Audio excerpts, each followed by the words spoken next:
Avoir de l'impact avec des bons challenges, des montagnes à gravir tous les ans et donc c'est ça qui me fait me lever et je pense que mes équipes le savent et me suivent pour ça en fait.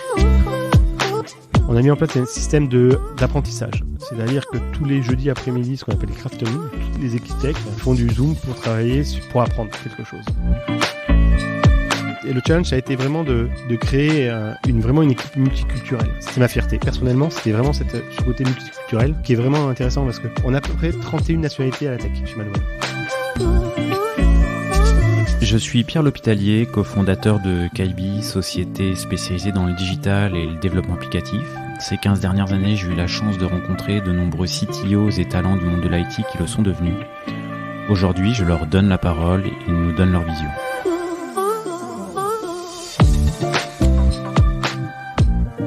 Eh bien aujourd'hui, je suis avec Stéphane Priolet qui est CTO de ManoMano. Merci Stéphane de m'accueillir dans vos locaux. Bonjour Pierre et surtout ravi de te revoir après 16 ans. Ça fait effectivement 16 ans. La première fois qu'on se rencontre, c'est chez Eurosport. Et puis là maintenant, depuis que tu as quitté Eurosport, il s'est passé plus de 15 ans. Donc c'est vrai que c'est avec une certaine curiosité que j'ai hâte de combler ce trou, cet espace temporel, savoir un petit peu ce qui s'est passé les 15 années suivantes. Je sais pas si tu te rappelles notre première rencontre, mais en tous les cas, moi je tenais à le dire, quand on s'est rencontrés, tu faisais passer des entretiens à certains consultants et tu étais le seul à pour le coup faire passer des entretiens qui étaient c'était assez poussé et tu checkais en même temps sur ton PC, t'allais sur internet, tu checkais, tu regardais un peu je sais pas si tu regardais le code source des pages web, des sites que les consultants développaient, mais en tous les cas à titre personnel j'étais assez impressionné. Je me rappelle pas trop à part ça doit être une habitude, mais effectivement quand on recrutait à Eurosport, on avait besoin d'avoir des personnes de qualité parce qu'on avait beaucoup d'attentes au niveau de la performance du site, la stabilité du site, la qualité du code, parce qu'on savait qu'un événement, comment développer pour des événements sportifs, il fallait que ça tienne, il fallait que ça marche. On pouvait pas arrêter l'événement, on pouvait pas avoir le site web qui ne marchait pas. Et donc c'est pour ça que quand on prenait des personnes, on regardait ce qu'ils avaient fait avant et pour pouvoir les intégrer beaucoup plus vite dans les équipes. Eurosport, c'est l'un des seuls contextes où tu as été drivé dans les projets par les dates plus que par le scope fonctionnel ou... Alors, c'est vrai qu'Eurosport, ça a été vraiment le tempo était donné par les événements sportifs. Je me rappelle, on utilisait toujours un événement sportif pour délivrer une nouvelle version du site, pour faire une évolution majeure sur le site et proposer des nouveaux services. Et donc, on utilisait en général, alors, quand on commençait une année, on utilisait l'Open Australie, je me rappelle, toujours l'Open d'Australie.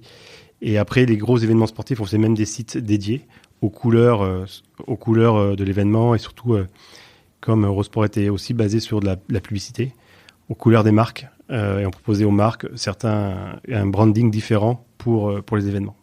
Donc oui, là, Eurosport, c'était vraiment lié aux événements sportifs. Dans mes autres expériences, c'était moins. On était moins lié aux événements. Mis à part, il y a un événement où il fallait être bon. C'était les soldes. On parle de Cdiscount. On parle de Cdiscount, oui.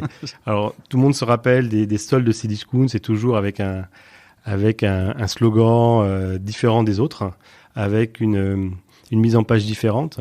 Mais voilà, quand les soldes arrivaient, c'était le matin ou le soir. Ça changeait à un moment. Avant, c'était à minuit. Le lendemain, c'était à 7h ou 8h. Il fallait que le site fonctionne parce qu'on avait tous les gens qui arrivaient sur le site. Et donc ça, c'était le challenge. C'était plus un challenge technique que de revamper tout un site. Donc voilà, il fallait travailler sur la scalabilité de la plateforme pendant ces soldes, en fait. Et ça durait, voilà, les soldes duraient un mois, mais le pic, c'était la journée de solde qui était toujours la journée record de vente de l'année. Et c'est le jour du lancement des soldes que c'est le pic. Tout à fait. Et en fait, la logique, c'était le pic de la journée des soldes représentait pratiquement la moyenne de l'année d'après. C'est-à-dire que tellement que il y avait une évolution forte dans l'e-commerce. C'est-à-dire que on faisait un pic, je vais dire un chiffre, à 5 millions par exemple. Ouais. On savait que l'année d'après, on allait faire régulièrement 5 millions par jour de ventes. D'accord. Et ça, toute la période où tu as été chez Cdiscount, pratiquement, tu as observé l'explosion. Maintenant, on voit un petit changement maintenant, à la fois chez Eurosport, à la fois chez Cdiscount ou à la fois chez Mano Mano. C'est le Black Friday qui a pris le lead. En fait, on a un vrai changement comportemental des utilisateurs. Où maintenant, c'est le gros pic, c'est au Black Friday. Le Black Friday, c'est un événement maintenant important en France. Ça a été vachement bien marketé par les différentes sociétés et retailers. Et c'est devenu vraiment le pic de vente en fait. En plus, c'est juste avant Noël. Et ça pose des problèmes. Pour donner un ordre d'idée sur ce que ça représente sur des infras ou sur les volumétries, que ce soit chez Cdiscount ou chez Mano Mano, le Black Friday, tu fais quoi? Tu fais x10, tu fais x100 Tu fais entre x5 et x10 à peu près.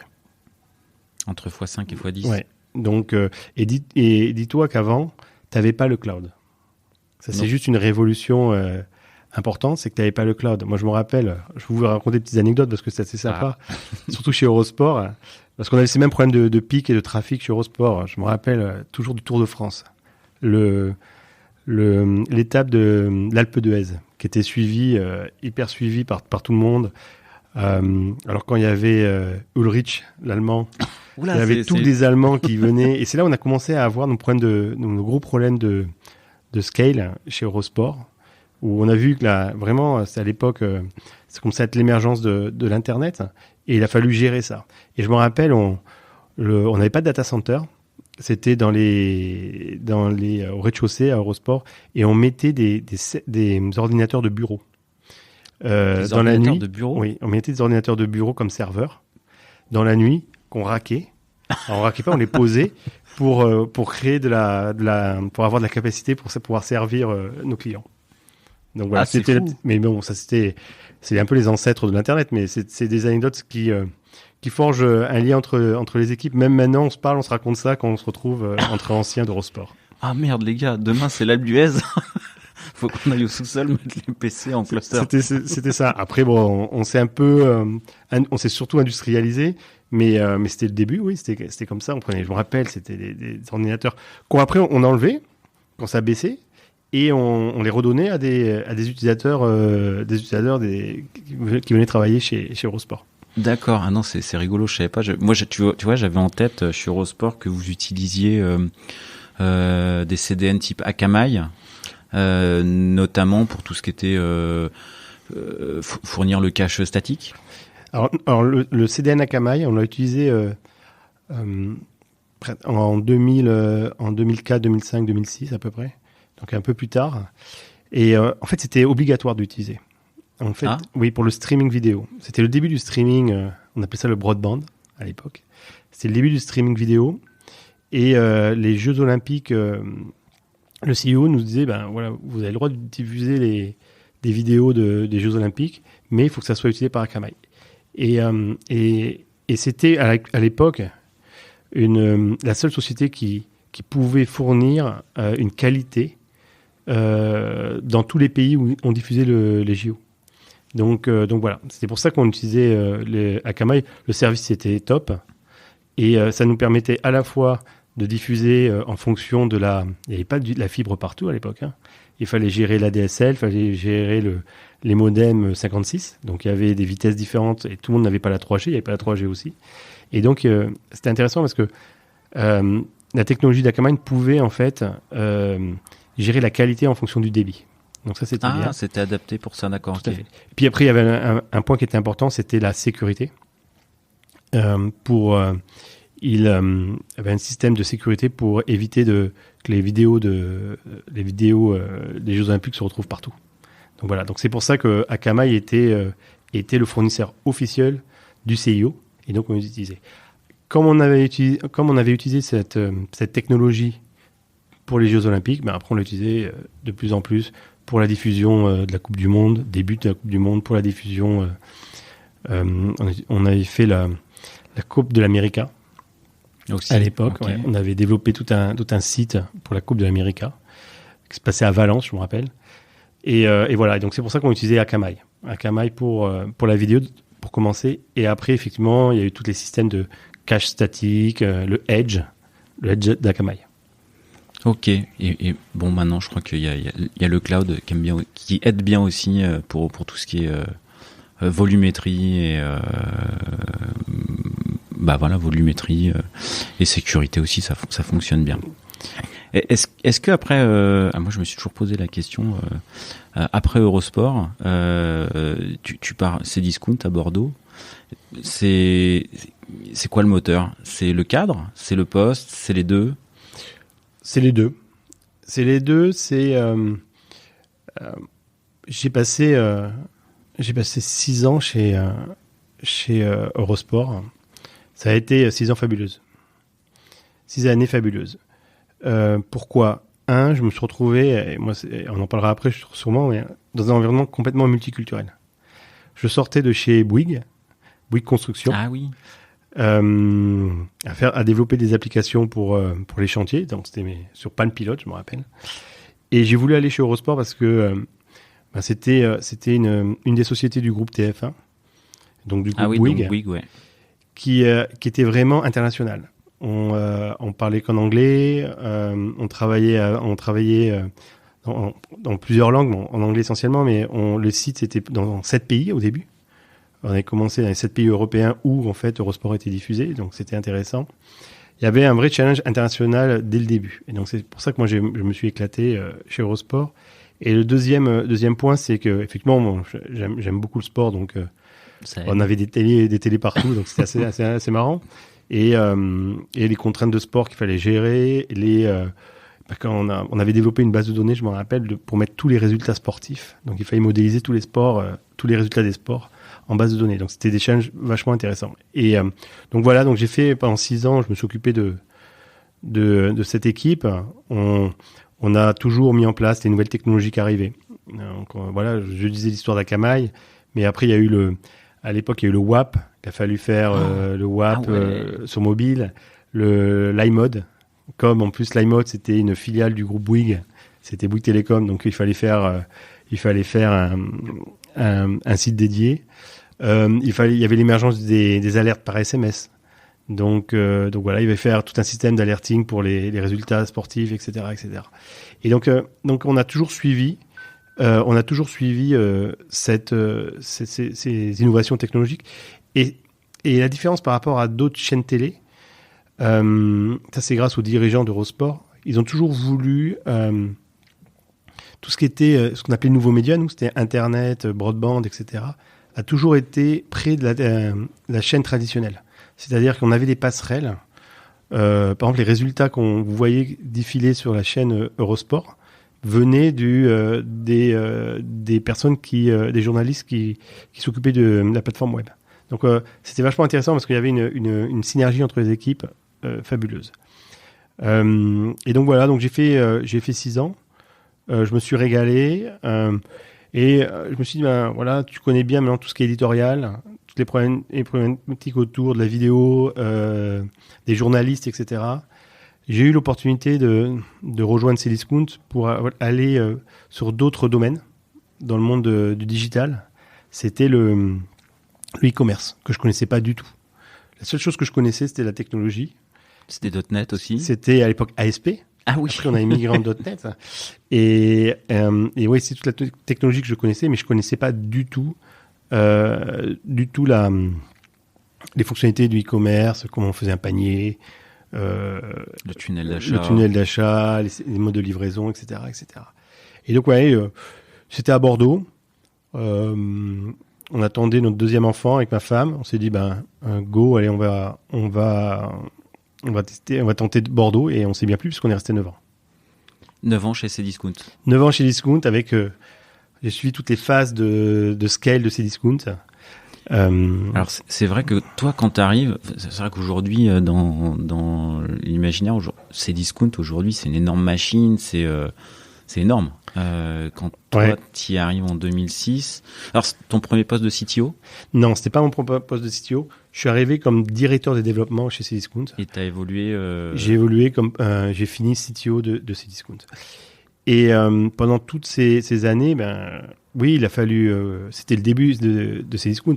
On faisait quand même déjà pratiquement 200 millions d'euros de chiffre d'affaires.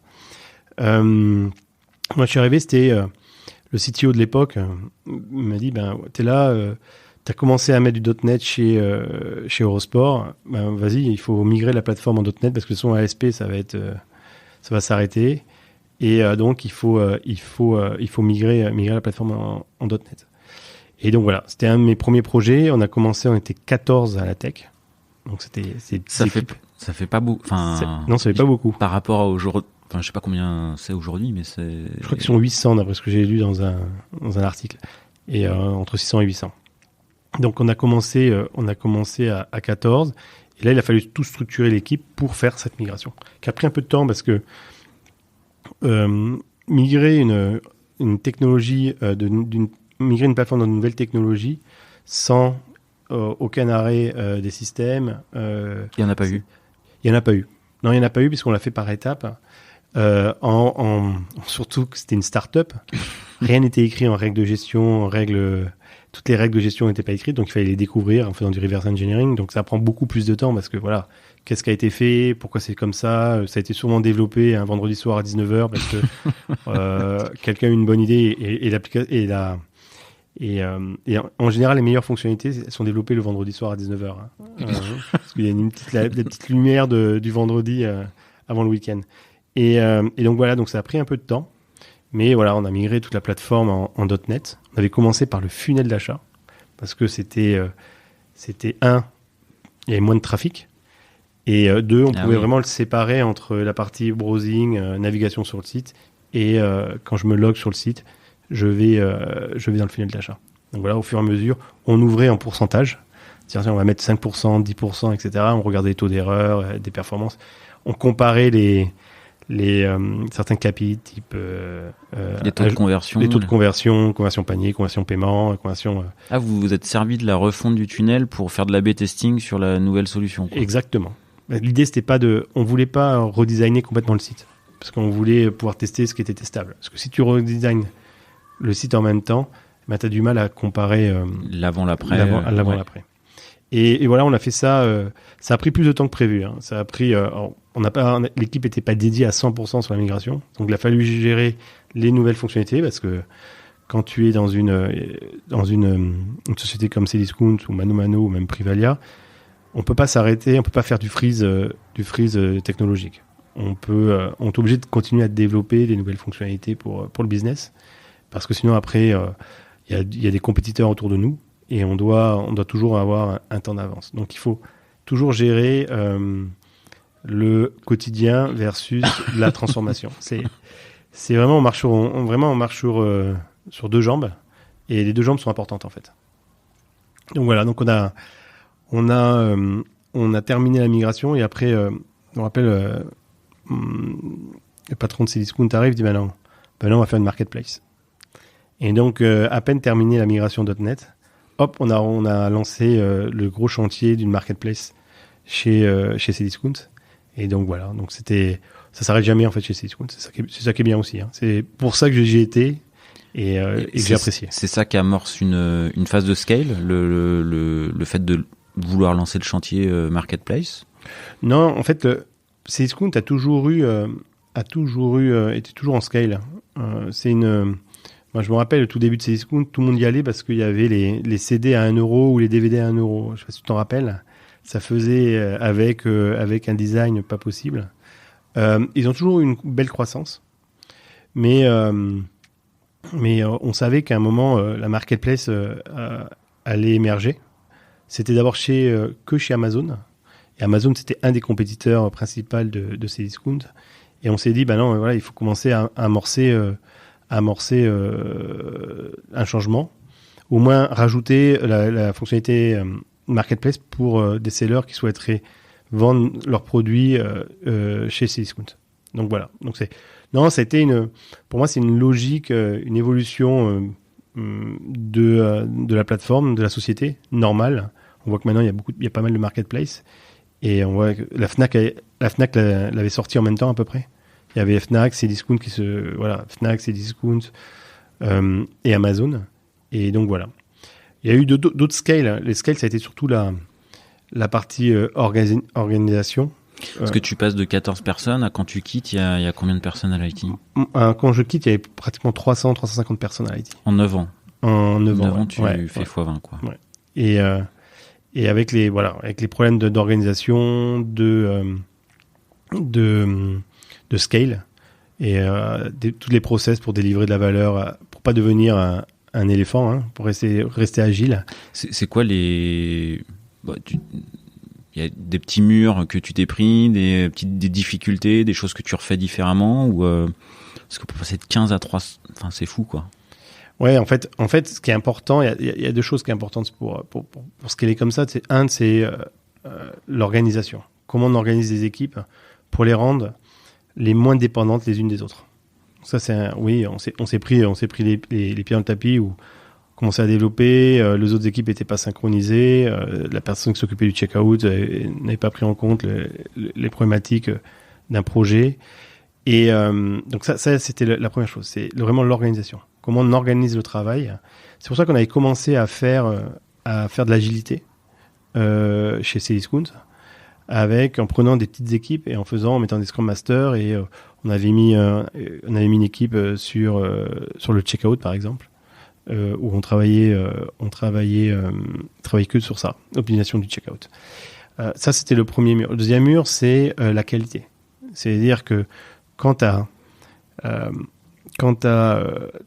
autant de monde, il faut s'assurer qu'on va développer beaucoup de choses. Et surtout, t'as une contrainte de delivery, c'est-à-dire t'as pas une contrainte d'événement, à part les soldes et Noël, mais t'as surtout une contrainte de delivery, c'est-à-dire tu dois t'engager. Moi, j'ai toujours, on s'engage à une date, il faut la respecter. Et donc, il faut s'assurer que quand on livre les nouvelles fonctionnalités, c'est testé correctement, parce qu'il y en a plein en même temps. Il n'y a pas qu'une fonctionnalité. C'est plus tu mets de monde, plus ta plateforme elle change tous les jours en fait. Et à l'époque, c'était le tout début, il n'y avait même pas du continuous delivery. C'est-à-dire que tu pouvais pas tester en permanence. Tu as tous les systèmes de compilation, des pipelines qu'on a aujourd'hui, les CI, les CD, ça n'existait pas. Donc il y avait tous des process un peu archaïques. À la main. On fait ça la nuit.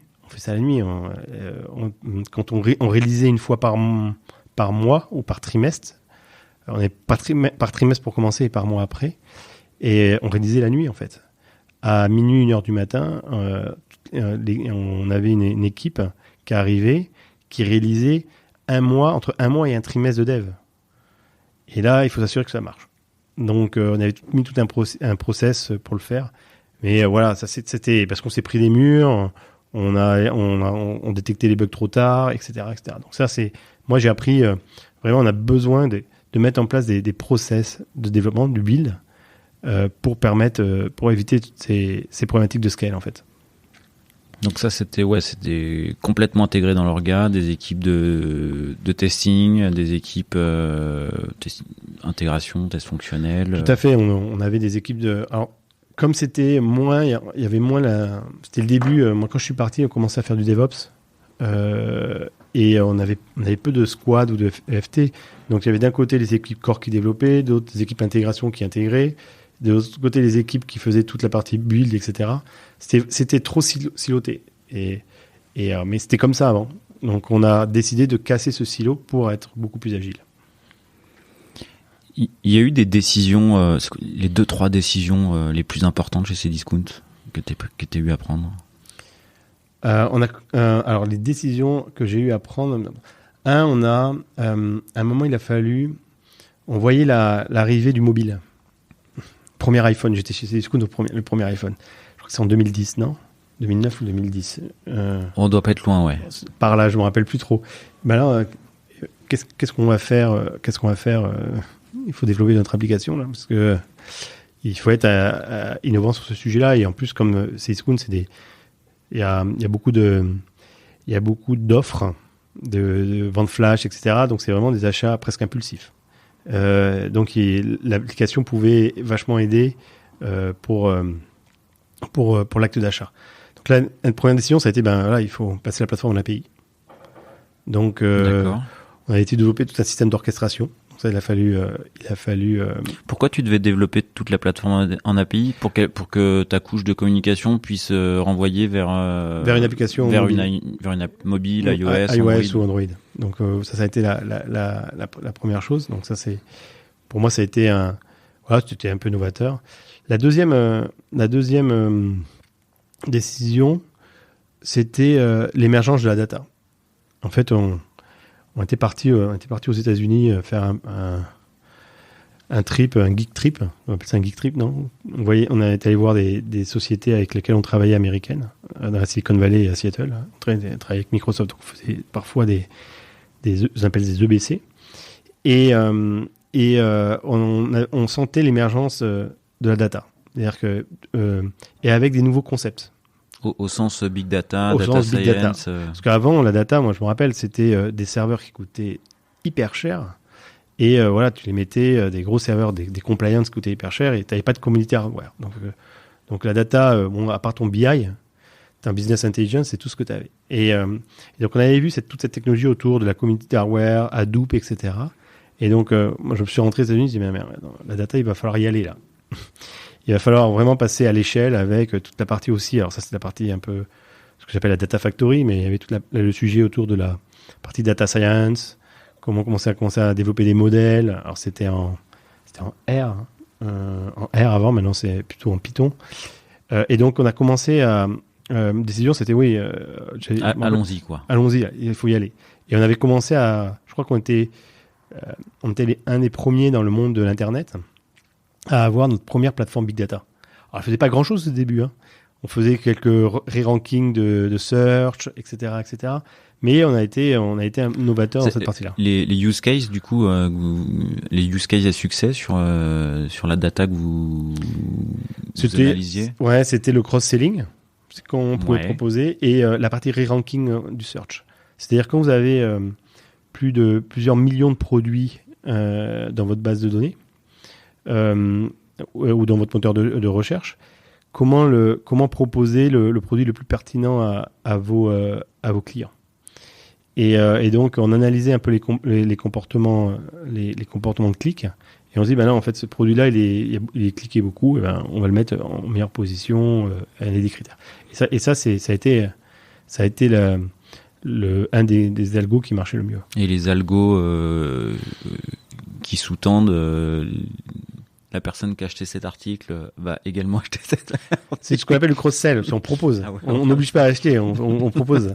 On propose. En fait, le but, c'est de faciliter l'acte d'achat sur un site web.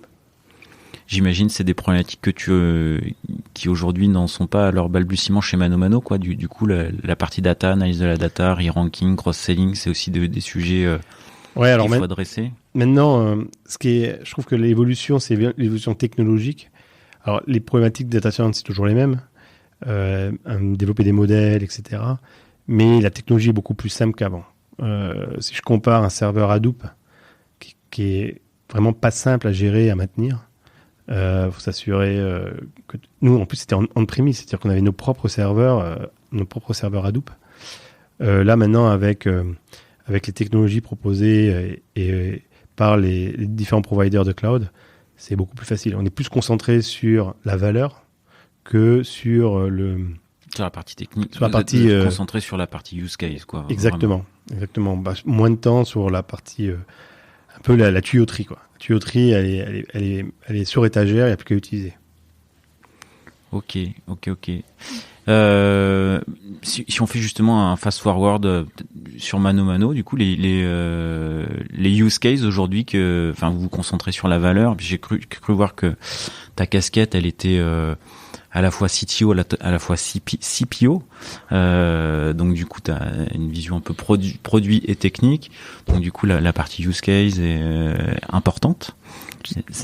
C'est quoi les use cases importants En fait, les use cases importants, je ne vais pas rentrer dans tous les détails, mais nous, on est une full marketplace dédiée à la maison, au jardin et au bricolage. Donc on a plusieurs millions de produits, on a 50 millions de trafic par mois, 7 millions de clients actifs. Donc on a toute cette marketplace à gérer. Donc peut-être juste avant, parce que Mano commence à être très connu, mais c'est vrai qu'on n'a pas présenté. Si tu veux présenter plus généralement. Mano, c'est une marketplace de bricolage, maison et jardin, complètement dédiée c'est un vertical, on appelle ça un vertical. Une marketplace, ça veut dire quoi? Ça veut dire qu'il y a des sellers, il y a des vendeurs qui viennent mettre leurs produits sur notre plateforme, et on a des clients qui viennent acheter sur notre plateforme. On a à peu près 50 millions de vues par mois et 7 millions de clients actifs. On a plusieurs milliers de catégories. Donc voilà, il faut intégrer des produits dans nos systèmes pour permettre à nos clients d'acheter. Donc Mano en fait est présent dans 6 pays. On est présent en Angleterre, en Allemagne, en Belgique, bien sûr en France, en Italie et en Espagne. Et la particularité de Mano, c'est qu'on a à la fois la partie pour les clients et pour les professionnels. Donc on a le B2B. Le B2B, on est présent dans 3 pays pour l'instant. On est présent en France, en Espagne et en Italie. Donc on gère, on a deux... C'est une grosse différence. Enfin, c'est quoi les différences B2B, B2C sur la plateforme du coup? Oui, c'est une différence. On a l'impression que c'est juste c'est pas qu'un revamping de la couleur entre la couleur du B2B et la couleur du B2C. Non, en fait, c'est des produits différents. Les professionnels veulent un acte d'achat un peu différent. Ils sont pas là pour flâner sur le site. Ils veulent trouver le bon produit pour acheter. Ils ont des problématiques de livraison. Ils veulent que ce soit livré rapidement, etc. Mais ça aussi, nos clients, tu me diras, ils ont la même problématique. Tout le monde veut être livré rapidement. Non, il y a tous les sujets autour de la TVA, la facturation, le paiement différé, etc. Il y a des problématiques de professionnels. D'accord. Je rebondis sur un truc parce qu'en venant, je m'étais dit, moi j'ai déjà acheté sur Mano, mais j'espère bien. Mais j'aime bien aussi me balader dans des magasins de bricolage, certains concurrents. Et c'est vrai que tu disais flâner sur le site, parce que c'est vrai que quand on est dans un magasin, des fois, en tant que mauvais bricoleur comme je suis, on construit sa solution en même temps qu'on regarde ce qu'on a en face des yeux. C'est ce que vous arrivez à faire flâner les mauvais bricoleurs comme moi sur le site? C'est ce qu'on veut faire et ce qu'on commence à faire. Oui, en plus chez Mano, tu as deux façons de flâner. En plus, on vient de le sortir sur le site, c'est tout ce qui est la partie inspirationnelle. Donc tu peux naviguer sur le site pour voir les projets de différents clients, ça peut te donner des idées. Donc ça c'est déjà pas mal. Et avec ces idées, les idées que tu vois, tu peux même trouver les produits chez Mano. Et après, on propose quand tu as des questions, tu as des interrogations, on a tout un système de ce qu'on appelle nous les Mano Advisors. Les Mano Advisors, où tu peux chatter avec un professionnel. C'est un vrai professionnel derrière qui te répond à tes questions et peut te renseigner sur qu'est-ce qu'il faut acheter, etc., etc. Donc voilà comment on arrive à flâner sur le site. Vous avez des vrais professionnels qui sont en chat derrière. Tout à fait. D'accord. Tout à fait. Okay. C'est pas un bot. C'est des professionnels qu'on. E-Advise, vous connaissez ou pas? Oui. Alors. C'est pas eux. Alors, on utilise la technologie E-Advise. D'accord. Pour le chat, mais les personnes qui répondent au chat sont c'est les nôtres en fait. D'accord. C'est votre réseau d'experts. C'est notre réseau d'experts. Ouais. D'accord. Et donc oui, parce que comme on est quand même spécialisé dans le bricolage, on veut avoir des experts qui répondent correctement à nos clients. Ok. Et on a des bons retours clients sur les réponses de nos experts. Donc c'est assez satisfaisant et c'est différenciant aussi. Ok. J'avais une autre question sur. J'espère qu'elle va me revenir sur l'aspect flâner. Ah oui, tu disais. C'est vrai, je parle un peu produit là, mais c'est vrai que ça m'intéresse. Tu disais les professionnels, ils veulent être livrés vite. Et tu vois, en venant, j'étais en train de me dire, mais en fait, moi, quand je me mets à bricoler, ça me prend à 15h le samedi. Et il faut que je me motive. C'est maintenant ou c'est dans 2 mois. Et le fait d'être livré hyper vite. Est-ce que c'est des choses que vous réfléchissez pour les particuliers? Est-ce qu'on pourrait imaginer des livraisons dans la journée Alors, pour l'instant, on est à la livraison. C'est pour ça qu'on propose un service, parce que quand on est une marketplace, normalement, les sellers, les vendeurs mettent leurs produits sur notre site. Les clients l'achètent et c'est le vendeur et le seller qui fait toute la livraison. Donc là, ouais, d'accord. Donc Okay. il y a des livraisons en 1 jour et en 2 jours, en 5 jours, etc. Donc nous, ce qu'on propose, parce qu'on a des clients un peu comme toi, alors, pas à l'heure et pas à la demi-journée. Oui, je caricaturais un peu. Mais nous, ce qu'on propose, c'est maintenant, pour nos sellers qui veulent avoir une meilleure qualité de service, c'est un service de fulfillment, de logistique. C'est-à-dire qu'on propose aux sellers d'utiliser notre plateforme de logistique. On a des entrepôts, maintenant des entrepôts en France, en Espagne et en Italie. Et on leur dit, venez, mettez vos produits chez nous et nous, on garantit une livraison entre 24 heures et 48 heures. Et plutôt 24 heures. Hein. On est vraiment à 24 heures en livraison. Donc voilà, on a réduit. Ça permet de réduire. Et on maîtrise beaucoup plus les délais de livraison pour nos clients. Ok. C'est vrai que la logistique, ça fait c'est clairement dans l'acte d'achat, c'est un gros enjeu également, quoi. La smile. Le dernier kilomètre, c'est ça. Le dernier kilomètre. Chez Mano Mano, c'est également une nouvelle expérience pour toi où tu l'as vécu beaucoup chez Cdiscount avec un énorme scale. Mano Mano, c'est pareil, ça explose. Une grosse phase de scale. Est-ce que c'est des manières différentes de les aborder aujourd'hui par rapport à il y a 10 ans, d'autres manières de faire, de construire, de réfléchir les choses? Oui.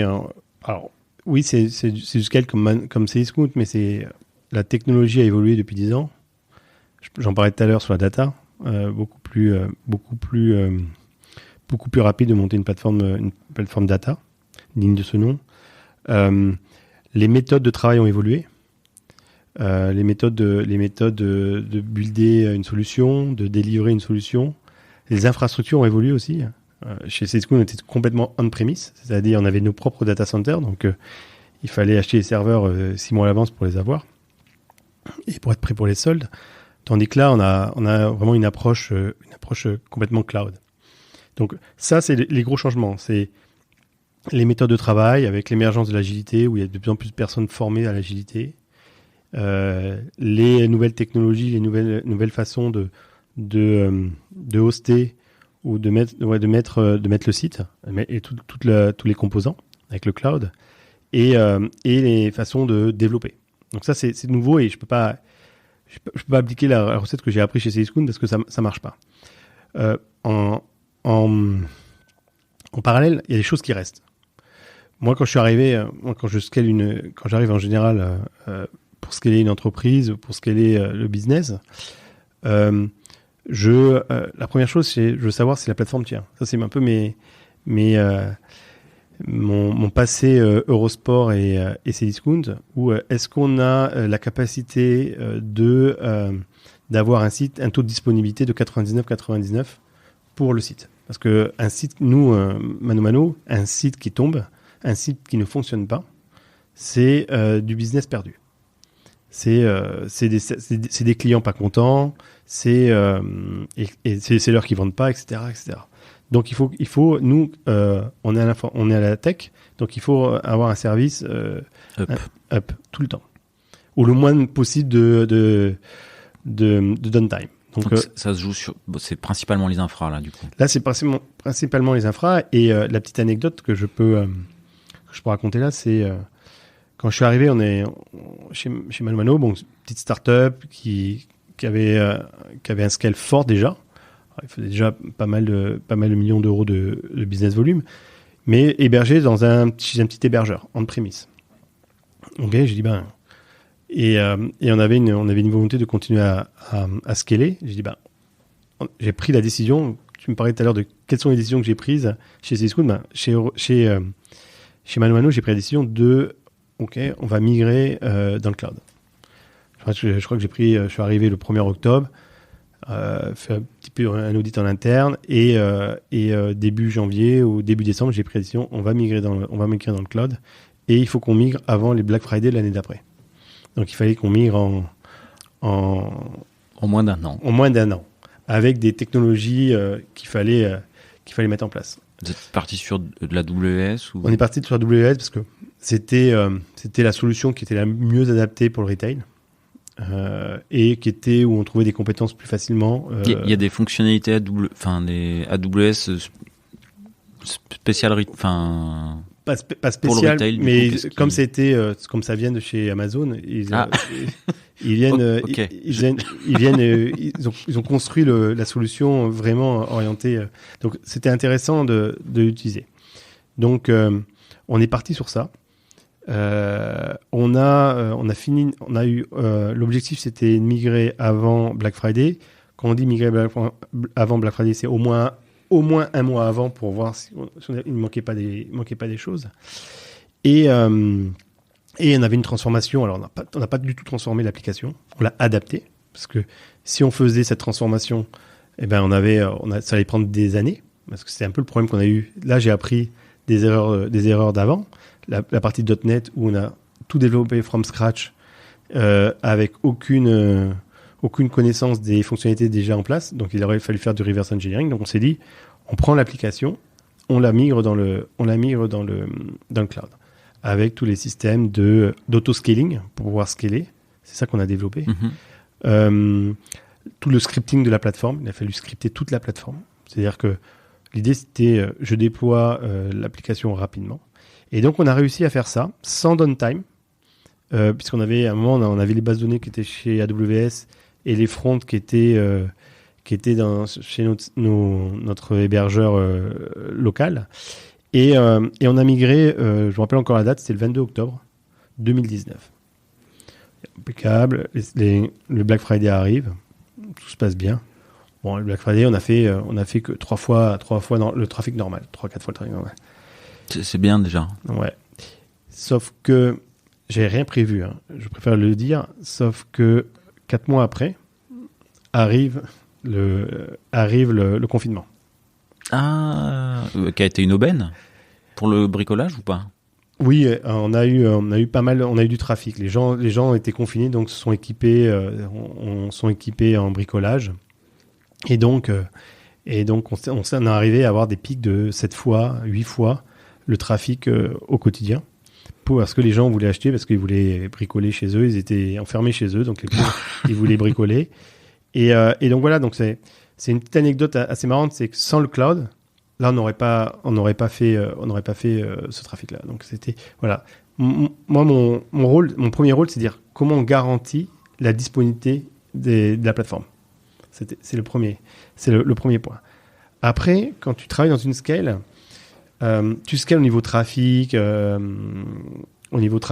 mais aussi au niveau organisation.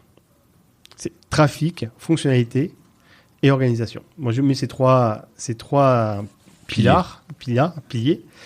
Le trafic, la data, la volumétrie, tu le gères. Tu développes des composants beaucoup plus robustes, beaucoup plus résilients. Tu logs un peu tout pour vraiment monitorer le business, monitorer la plateforme, etc. Après, les fonctionnalités, moi, je suis arrivé, ManoMano était déjà dans les 6 pays, sauf qu'on ne proposait pas de fulfillment. Donc, il a fallu développer le fulfillment. En même temps qu'on migrait sur AWS, on proposait du fulfillment. En avril 2019, on a lancé l'application, le site B2B pour la France, etc., etc. Donc, on ne s'est jamais arrêté. On ne s'est jamais arrêté de livrer des fonctionnalités pour nos clients ou pour nos sellers. Ça va dans les deux sens. Donc ça, c'est le deuxième pilier. Donc, il faut continuer à développer. Et au fur et à mesure, améliorer nos process de développement, nos process de build, parce que, On veut développer, comme je disais, avec plus de qualité, moins de temps perdu, pouvoir être beaucoup plus smooth dans les livraisons, etc., etc. Et le troisième pilier, qui est pas du tout négligeable, parce que quand tu gères une équipe tech, tu gères des hommes et des process. C'est-à-dire que c'est des développeurs, la plupart du budget de la tech, c'est des développeurs. Donc c'est développeurs, quand je dis développeurs, c'est tout le monde. C'est développeurs, product manager, QA, Scrum Master. Les feature teams. Toutes les feature teams. Et donc ça, il faut faire travailler les gens ensemble. Comment on fait travailler les équipes ensemble?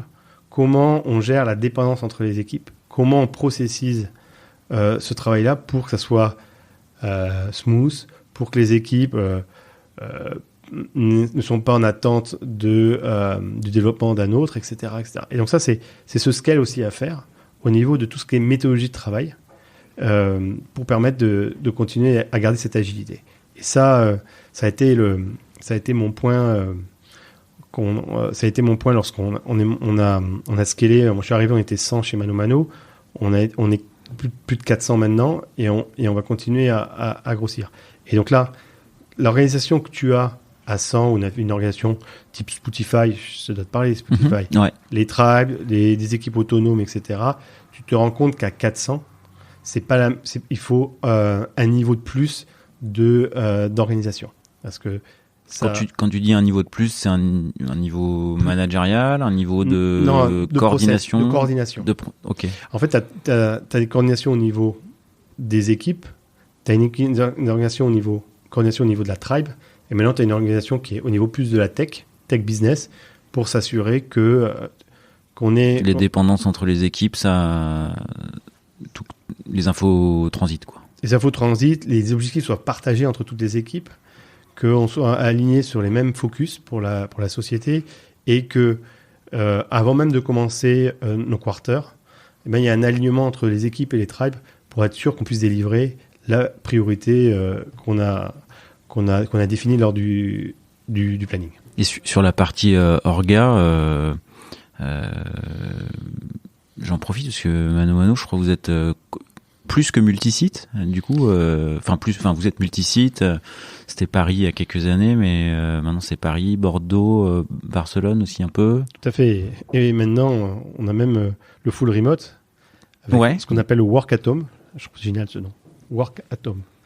Et donc on est multisite et équipe distribuée. Oui, on a. À mon arrivée chez ManoMano en 2018, en octobre 2018. Philippe de Chanville avait décidé d'ouvrir un bureau à Bordeaux. Donc on a ouvert un petit bureau à Bordeaux. Donc on a créé un bureau à Bordeaux avec alors c'était un bureau tech, hein. C'est des développeurs, des product managers, tout ce qu'il faut pour développer des fonctionnalités. Et on s'est rendu compte venant d'Espagne. J'étais avant ManoMano, j'étais chez Privalia à Barcelone, donc je connaissais un peu le réseau barcelonais tech. On s'est posé la question, on s'est dit il faut qu'on scale au niveau équipe. Et donc on a regardé un peu si Barcelone était le bon candidat pour scaler à l'étranger. Et on est parti sur Barcelone. Effectivement, maintenant on a une équipe à peu près de 120 personnes à Barcelone. 120 personnes sur la partie tech. Ton réseau a un peu aidé, du coup Moi, je connaissais des confrères à toi. Des confrères à moi? Oui, on a des sociétés de services qui nous ont... des sociétés de services qui nous ont aidés pour le recrutement, pour mettre à disposition des équipes de développement pour lancer le site Barcelone. Enfin, franc succès, passer de 0 à 120, c'est en 2 ans, c'est... Ouais, c'est un franc succès. Et le challenge, ça a été vraiment de créer vraiment une équipe multiculturelle. Et ça, moi, je sais pas si tu te rappelles ce que je t'ai dit au début sur le côté Eurosport qui me... Ouais. Et ben c'est peut-être que j'ai ça au fond de moi. C'était ma fierté. Des fois, on est fier de d'un composant technique. Bon, ça c'était quand j'étais jeune. On est fier de ce qu'on fait, etc. Bon, je suis toujours fier de ce que font mes équipes, ça c'est sûr. Mais aussi en moi personnellement, c'était vraiment ce côté multiculturel qui est vraiment intéressant parce que on a à peu près 31 nationalités à la tech chez ManoMano. C'est-à-dire qu'on a en ouvrant Barcelone, on a des gens qui viennent des pays d'Amérique latine, on a des Argentins, on a des Vénézuéliens, on a des Brésiliens, il a fallu vraiment faire travailler à la fois des product managers en France et une équipe à Barcelone où là il y avait une mixité de gens d'Espagnols, d'Italiens, parce qu'il y a beaucoup d'Italiens en Espagne, des gens d'Amérique latine. Et voilà, donc il a fallu faire travailler ça, travailler aussi en équipe distribuée. C'est-à-dire, en fait, voilà, on avait décidé que toute la partie seller, intégration était à Barcelone, toute la partie funnel était à Bordeaux. On avait localisé par fonctionnalité. Et à Paris, il y avait toute la partie paiement, search. Ah, vous avez gardé en termes d'organisation physiquement des équipes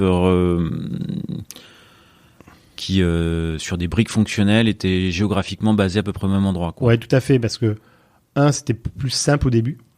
Alors ça, c'était avant la pandémie où il n'y avait pas de remote. Hein. Ouais. Donc tout le monde était au même endroit, donc c'était plus simple pour échanger. C'est par simplicité.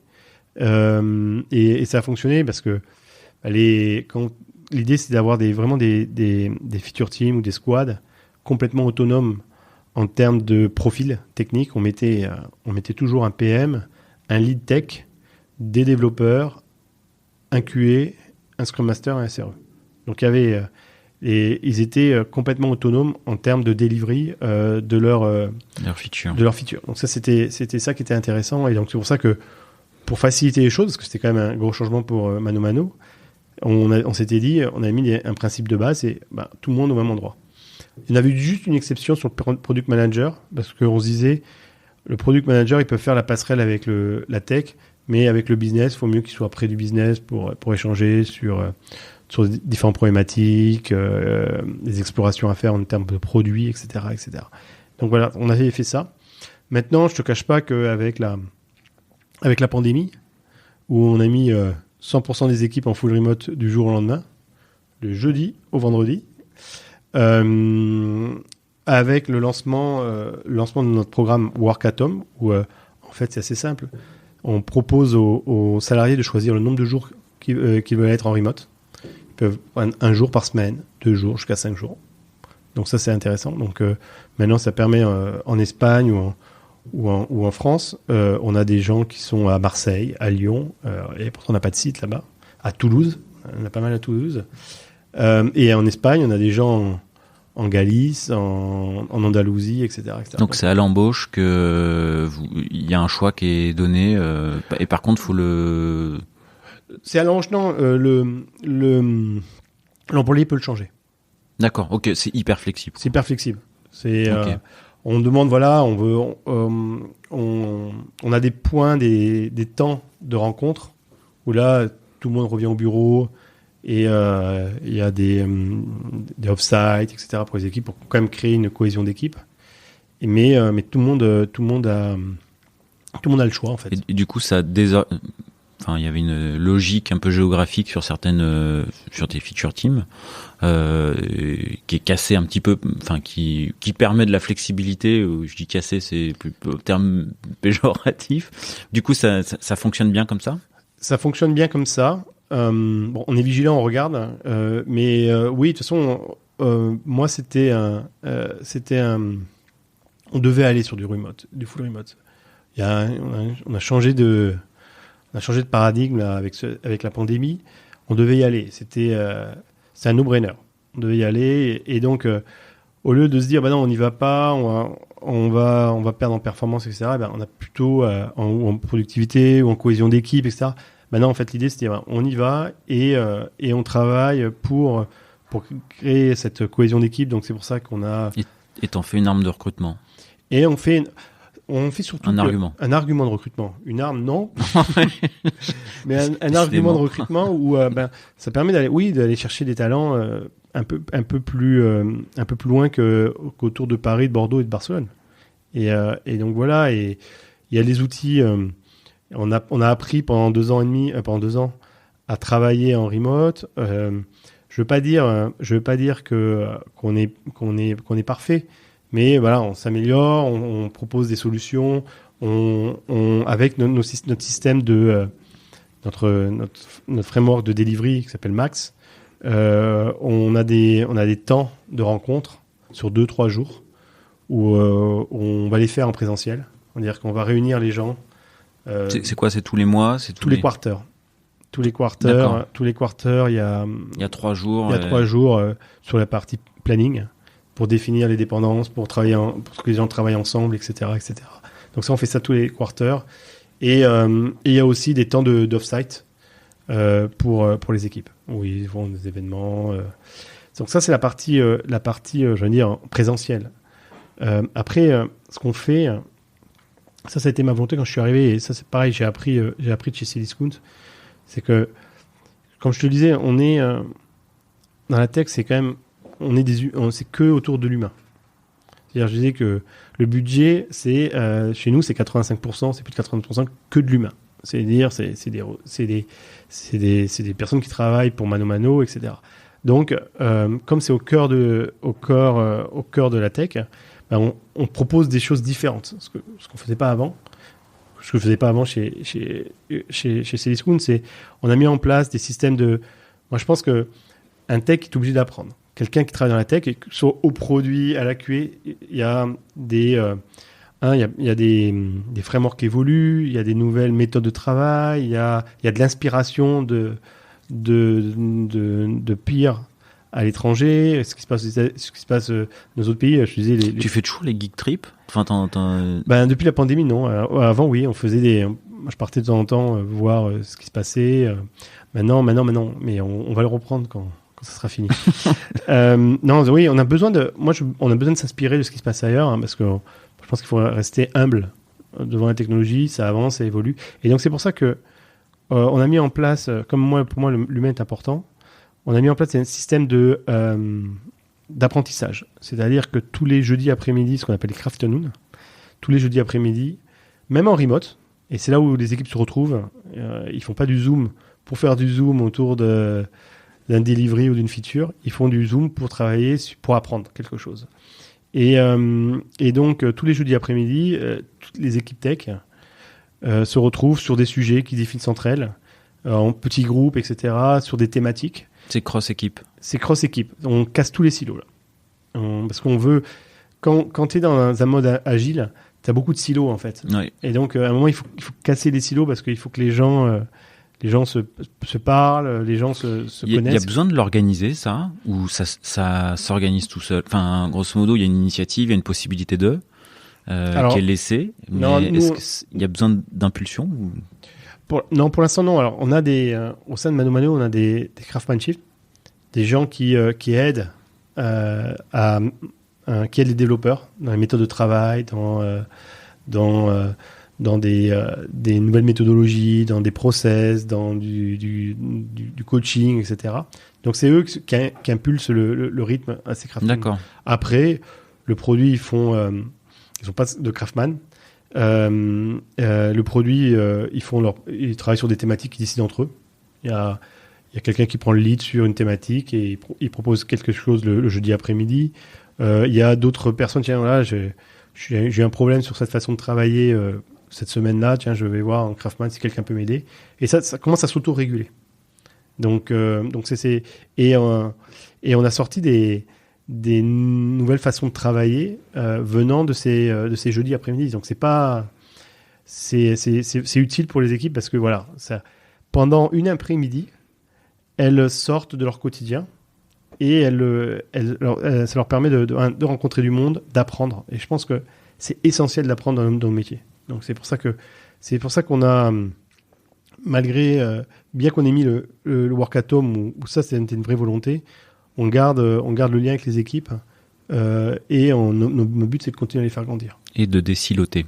Et de désiloter, oui. Ça, c'est important. Mais avec le process qu'on a fait, Max qui s'appelle ManoMano Advanced Collaboration System, ça a permis, en fait, ça fallait le trouver, hein, non. On est créatif.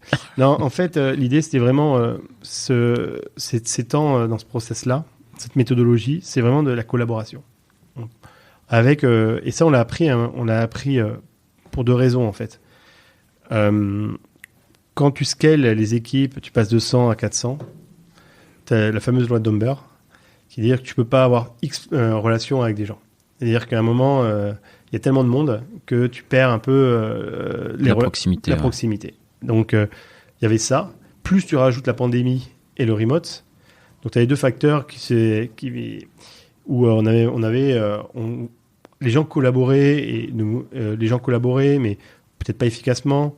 Les gens n'étaient peut-être pas au courant de tout en même temps. Et donc, il manquait ces instances de collaboration où les gens partagent, on partage les objectifs du trimestre ensemble et non plus par silo, etc., etc. Et donc, c'est pour ça qu'on a mis ça en place. On avait fait un POC sur un projet qui était complètement transverse. Moi, je voulais tester sur un projet transverse, qui est notre projet qui s'appelle Cosmos, de fulfillment.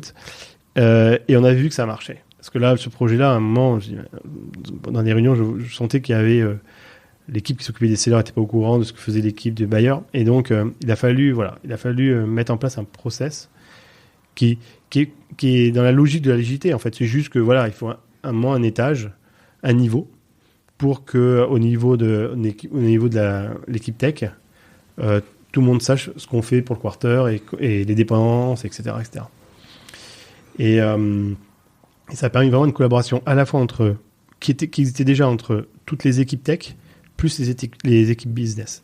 On a mis les équipes business au cœur de ce process aussi. Tout le monde. Ok. Ils en ont fait. Mon équipe en a fait à Agile en scène. Ils ont fait tout un speech autour de Max. C'est une vraie réussite parce que on a ramené cette dynamique, cette collaboration et on voit un changement dans la prédictibilité, dans le delivery, dans l'engagement aussi. Si, petite question, tu as déjà répondu sur qu'est-ce que tu as mis en place ou quelle décision tu as prise chez ManoMano.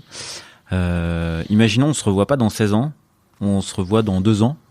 Est-ce qu'il y a on est dans 2 ans, est-ce qu'il y a des choses que tu as mises en place, soit roadmap ou chantier technique où tu dis tiens, j'aurais réussi. Elle est pas évidente la question. Elle est pas évidente. Déjà, on travaille pour le business. On contribue au succès de ManoMano. Donc si on continue à avoir cette croissance là dans 2 ans, je serais déjà super content. Ça veut dire que la tech a fait du bon boulot et on a vachement contribué. Donc ça, c'est top. Maintenant, oui, on a des chantiers en cours. On a toujours des chantiers en cours. On a des chantiers autour du lean. On a des chantiers autour. On sait qu'on a quelques transformations à faire sur une partie de notre plateforme, parce que on a besoin de scaler, parce que si on continue cette croissance-là, on aura encore plus de trafic et il va falloir scaler les plateformes, l'organisation. Donc on continue. Même si je pense qu'on est déjà bien en termes de process, c'est-à-dire qu'on peut scaler assez facilement. Mais oui, on a des chantiers en cours. Moi, je suis tellement fier de ce qu'ont fait les équipes sur les 3 dernières années.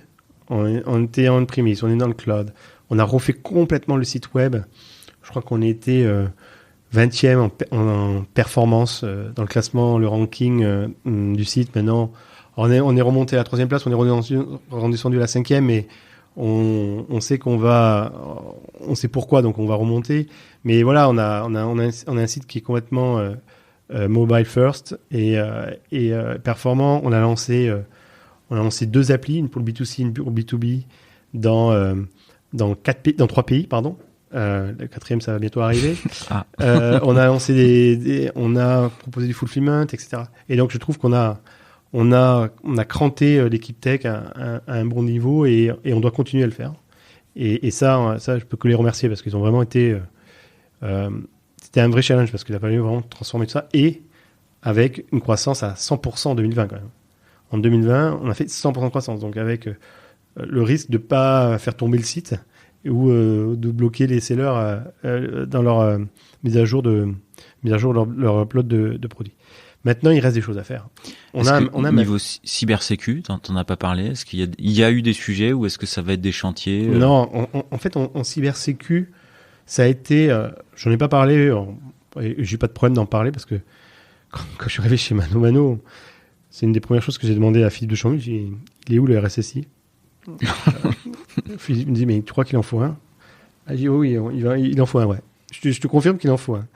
Et donc Fabien nous a rejoint et on a une équipe. Je pense qu'on a vraiment une très très très bonne équipe de sécurité et il en faut. On peut pas une société comme Mano Mano qui est maintenant regardée pas qu'en France, qui est regardée quand on fait on a fait levée de fonds avec des investisseurs étrangers. Donc on est regardé. On nous a demandé si on avait on avait un système une équipe de sécurité. Non, ils ont mis en place un maturity model sur la sécurité. Fabien, notre CISO.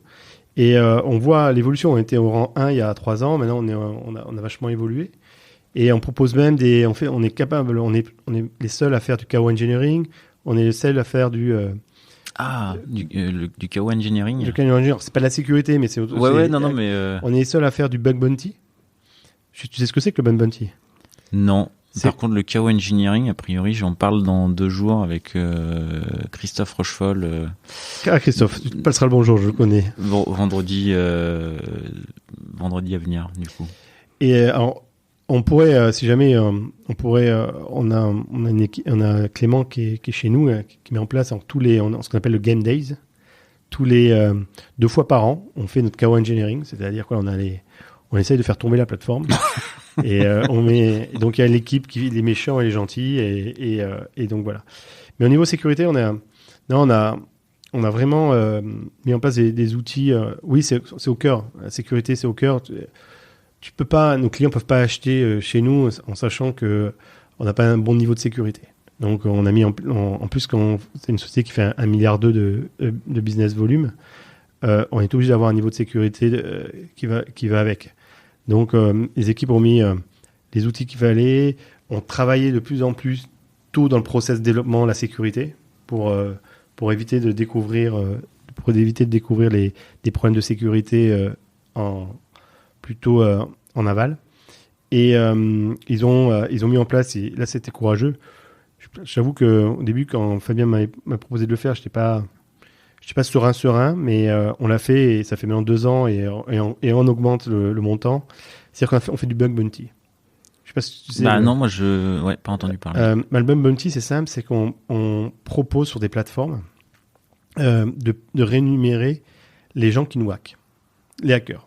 Ah, d'accord. Dès qu'un hacker trouve un bug, une faille de sécurité, il reçoit un montant. Faille de sécu ou bug Non, faille de sécu. D'accord. C'est bug bounty, c'est ça. Et donc je crois que là cette année on a monté le budget parce qu'on voulait on a vraiment envie que les hackers nous trouvent des failles pour pouvoir les corriger. Et donc il est vraiment on est dans une démarche vraiment de allez, on veut que vous nous trouviez nos failles, etc. On est proactif sur le sujet. Et on en fait pareil aussi en interne. En interne, on aide nos collaborateurs à travailler de façon sécurisée. Mais pas que le développeur, tout le monde. C'est-à-dire que parfois on fait des tests de sécu, on piège nos collaborateurs pour leur dire voilà, non, il faut pas faire ça, etc. Donc on est dans l'apprentissage. Et ça, on fait une session 1 fois par an ou 2 fois par an en compagnie meeting où on explique de façon vraiment ludique pour que ça devienne une habitude. La sécurité, c'est un vrai problème. Ça ne touche pas qu'au bureau, en fait. Ça touche partout. Donc, la sécurité, chez nous, elle a un rôle. C'est pour le site, pour la société, mais aussi un rôle d'évangélisation auprès de nos collaborateurs. Ok, un sujet bien traité, du coup. Un sujet bien traité, ouais. Et réparti entre 3 villes. Et ben, ça pourrait faire un beau mot de la fin, mais j'ai encore deux, trois dernières questions un peu rituelles. Est-ce que tu as un proverbe, une devise, une phrase qui t'accompagne ou qui t'a accompagné Ça peut être plusieurs phrases. Hein. Alors, celle qui me vient, c'est le KISS, Keep It Simple. Parce que j'en parlais la semaine dernière en compagnie meeting. Faut faire les choses simples et même si c'est compliqué derrière, il faut les rendre simples pour les utilisateurs, pour nos clients. Donc voilà. Non, c'est la. Bon, j'ai pas d'autres proverbes en tête. Non, ça te drive bien, quoi. Ça me drive bien, ouais. Alors une des questions que je pose en général à la fin, c'est est-ce que tu as un surnom ou plusieurs surnoms dans le monde pro ou perso que tu partagerais? Alors. Non, alors, en fait, j'ai pas du tout de. Alors, j'ai peut-être un surnom, mais je le sais pas. Donc voilà. J'ai peut-être un surnom, mais je le sais pas. J'ai envie de te dire. Donc, qu'à me l'envoyer ou me le dire, comme ça moi je le saurai. Non, j'ai pas de surnom. J'ai pas de surnom connu. Et dernière question, est-ce qu'il y a une question que je t'aurais pas posée et que tu aimerais que je te pose? Ouais, pourquoi t'aimes travailler dans les scale-up? Qu'est-ce qui te fait lever le matin? Eh ben, du coup, allons-y. Qu'est-ce qui fait que depuis Cdiscount, tu travailles dans les scale-up et ça fait 15 ans maintenant? Ouais, ça fait même plus de 15 ans parce qu'on peut... en fait, moi, quand je travaillais ça remonte loin, chez Bouygues, j'avais pas l'impression de contribuer au rond-point des Sangliers. Au rond-point des Sangliers à Guyancourt. Guyancourt, ouais. Oh, comment ça s'appelle le bâtiment qui est futuriste? Je me rappelle plus. Challenger, exactement. Non, j'ai appris beaucoup chez Bouygues au niveau managérial, au niveau savoir-être, etc. Mais c'est vrai que j'étais un peu frustré j'avais pas l'impression de créer d'avoir un impact fort sur la société, d'être un vrai contributeur, même si on l'est, même si l'informatique de Bouygues était à l'époque déjà assez avancée dans leur domaine, mais c'était vraiment une informatique de support. Et donc ça me frustrait. Et voilà, c'est pour ça que j'ai eu la chance de faire les gestions de chantier, mais je me rappelle, j'allais voir dans les chantiers, et c'était un peu le côté un peu innovation, impact. Les gens étaient contents parce qu'ils gagnaient un peu de temps avec leur plan pilote, etc. Et moi, c'est pour ça que j'ai voulu changer. J'ai voulu aller dans les sociétés où je pouvais contribuer à avoir un impact. Et donc voilà, c'est là, je trouve que ce qu'on a fait chez Eurosport, voir le site à chaque événement sportif, changer de couleur et avoir de nouvelles fonctionnalités, proposer de nouveaux services, être à la fois être au support du business, mais aussi contribuer au business. C'est-à-dire que par la technologie dans le domaine où on est contribue au succès. On le voit avec les dernières fonctionnalités qu'on a développées, l'app, etc. Ça apporte quelque chose à Mano Mano. Ce que j'ai fait chez Privalia avec le lancement de la marketplace, ce que j'ai fait chez Cdiscount avec le mobile, le big data, etc. Et je me dis voilà,